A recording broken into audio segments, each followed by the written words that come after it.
सभी बच्चों को नमस्कार।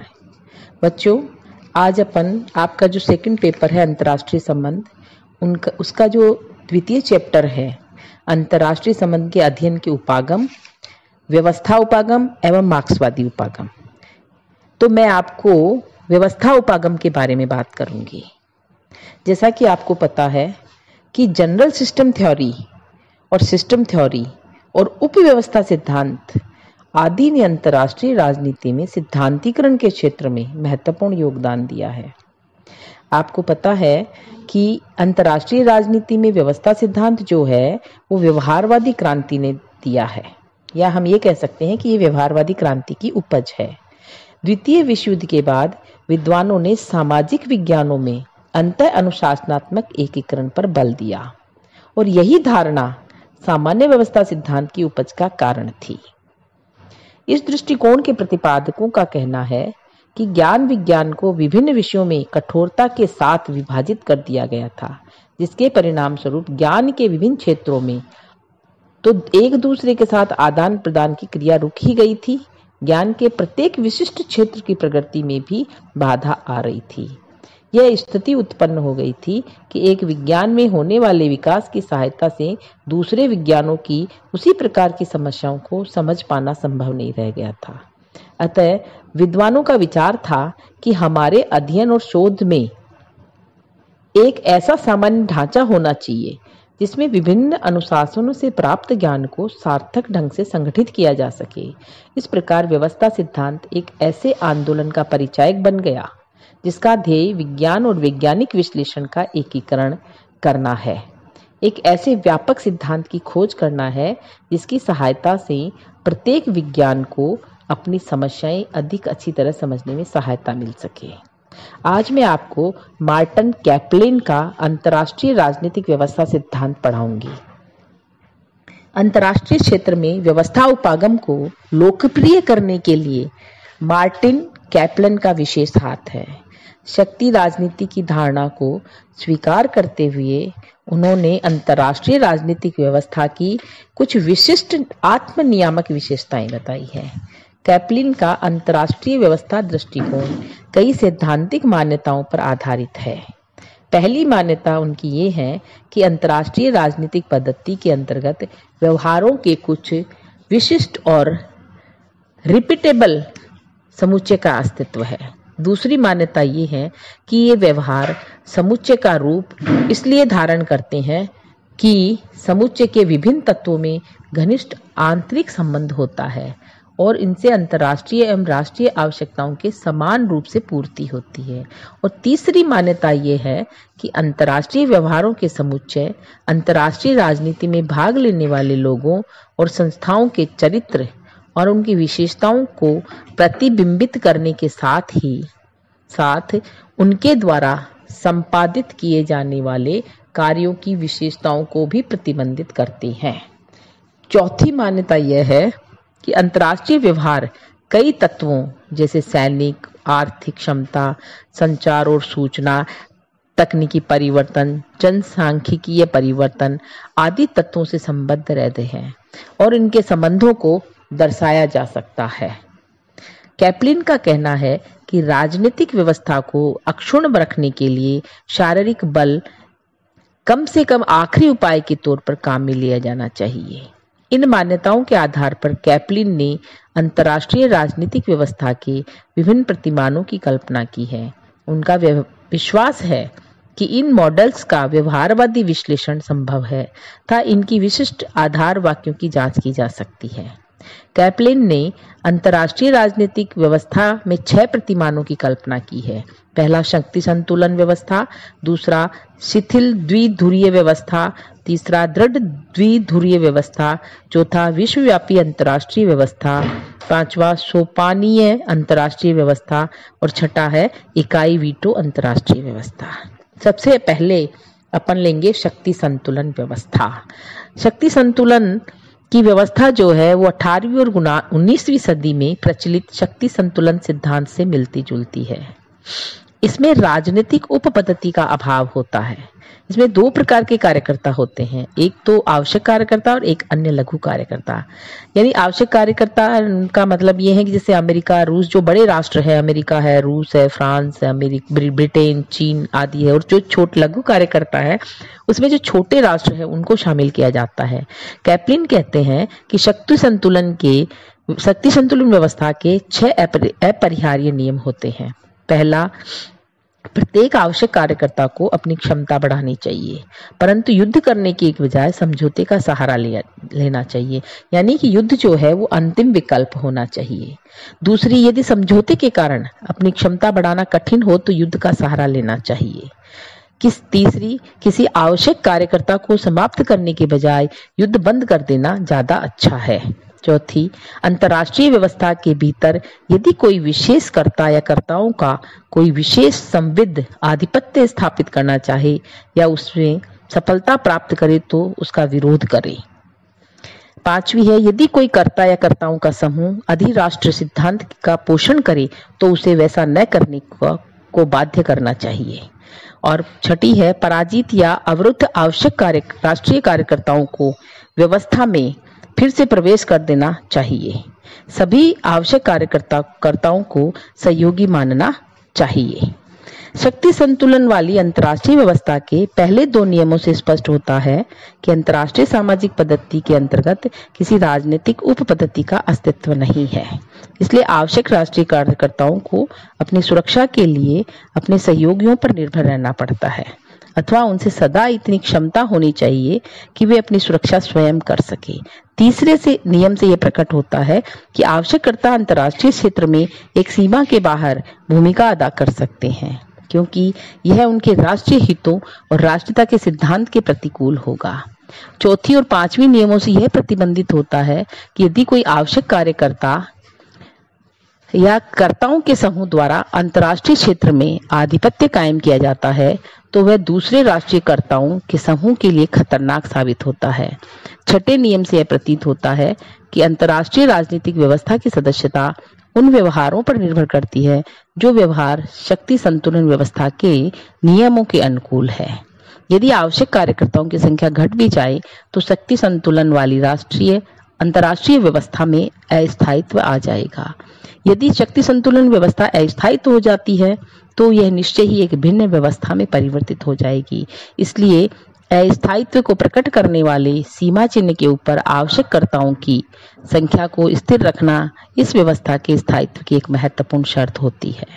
मार्टिन कैप्लिन ने शक्ति संतुलन व्यवस्था के परिवर्तित रूप को द्विध्रुवीय व्यवस्था कहा है। इसके भी उन्होंने 2 रूप बताए हैं, शिथिल द्विध्रुवीय व्यवस्था और दृढ़ द्विध्रुवीय व्यवस्था।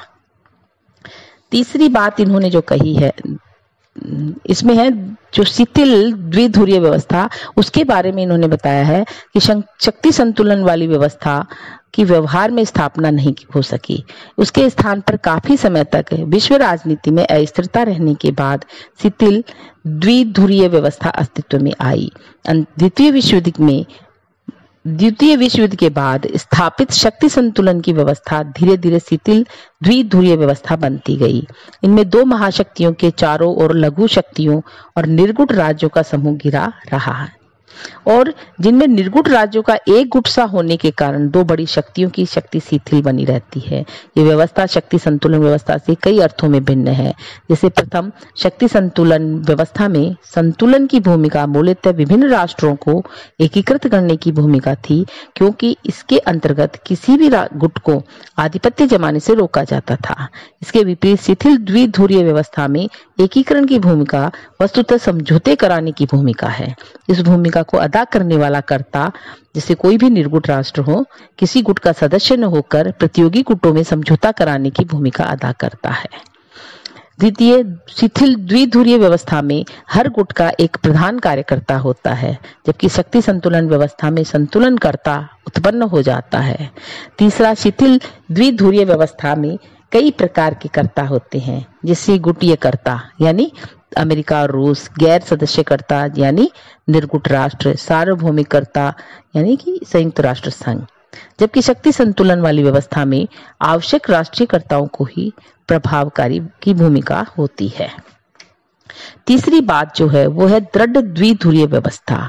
दृढ़ द्विध्रुवीय व्यवस्था एक तरह से शिथिल द्विध्रुवीय व्यवस्था का रूपांतरित रूप है, जिसमें गैर गुटीय अर्थात तटस्थ या निर्गुट तथा विश्वव्यापी उद्देश्यों के समर्थक सदस्यों का या तो पूर्णतः लोप हो जाता है या वे महत्वहीन हो जाते हैं। परंतु इस व्यवस्था के स्थायित्व की गारंटी तभी होगी जब दोनों गुटों का सोपानीय रीति में संगठन हो। इस व्यवस्था में मध्यस्थीकरण से संबद्ध भूमिकाओं का अभाव होता है, जिससे दुष्क्रियात्मक तनाव के बढ़ने की संभावना रहती है। यही कारण है कि दृढ़ द्विध्रुवीय व्यवस्था में स्थायित्व का अभाव रहता है। चौथी बात जो इन्होंने कही है वो है विश्वव्यापी अंतर्राष्ट्रीय व्यवस्था। विश्वव्यापी अंतर्राष्ट्रीय व्यवस्था एक शिथिल द्विध्रुवीय व्यवस्था में आवश्यकताओं के प्रकारों का विस्तार करने से बनता है। इसमें विश्वव्यापी कर्ता जैसे यूएनओ जो है वो इतना शक्तिशाली होता है कि राष्ट्रीय कर्ता यानी अमेरिका, जो रूस है, जो बड़े राष्ट्र हैं, उनके मध्य होने वाले युद्ध को रोक सके। इस व्यवस्था में विश्वव्यापी उद्देश्य के समर्थक कर्ताओं तथा गैर गुटी कर्ताओं का प्राबल्य रहता है। इसमें राष्ट्रीय कर्ताओं का अस्तित्व बना रहता है और वे अधिकतम शक्ति का प्रयत्न भी करते हैं। राष्ट्रीय कार्यकर्ता अपने उद्देश्य विश्वव्यापी अंतर्राष्ट्रीय व्यवस्था के ढांचे के भीतर ही सिद्ध करने का प्रयत्न करते हैं। राष्ट्रीय हितों को विश्वव्यापी व्यवस्था के आगे गौण माना जाता है और सब कार्यकर्ता अपने उद्देश्यों की सिद्धि के लिए शांति में साधनों का सहारा लेते हैं। विभिन्न राष्ट्रों के संघर्षों को नियमों के अनुसार तय किया जाता है। और जो पांचवी बात उन्होंने कही है वो सोपानीय अंतर्राष्ट्रीय व्यवस्था। सोपानीय अंतर्राष्ट्रीय व्यवस्था भी एक अंतर्राष्ट्रीय व्यवस्था है जिसमें संगठन के भौगोलिक तत्वों की अपेक्षा प्रकार्यात्मक तत्व अधिक सुदृढ़ होते हैं। इसमें एक विश्वव्यापी कर्ता प्राय सारे विश्व को समेट लेता है और केवल एक राष्ट्र बाहर रह जाता है। यह सोपानीय अंतर्राष्ट्रीय व्यवस्था निर्देशात्मक और गैर निर्देशात्मक दोनों प्रकार की हो सकती है। यदि किसी निरंकुश राज्य जैसे किसी राष्ट्रीय कर्ता द्वारा की गई विश्व विजय का परिणाम है तो निर्देशात्मक होगी, और यदि प्रजातांत्रिक देशों में प्रचलित नियमों पर आधारित हो तो गैर निर्देशात्मक कहलाएगी। एकीकरण की अधिकतम मात्रा के कारण इस व्यवस्था में काफी स्थायित्व हो रहता है। और छठी और अंतिम बात जो इन्होंने बताई है वो है इकाई वीटो अंतर्राष्ट्रीय व्यवस्था।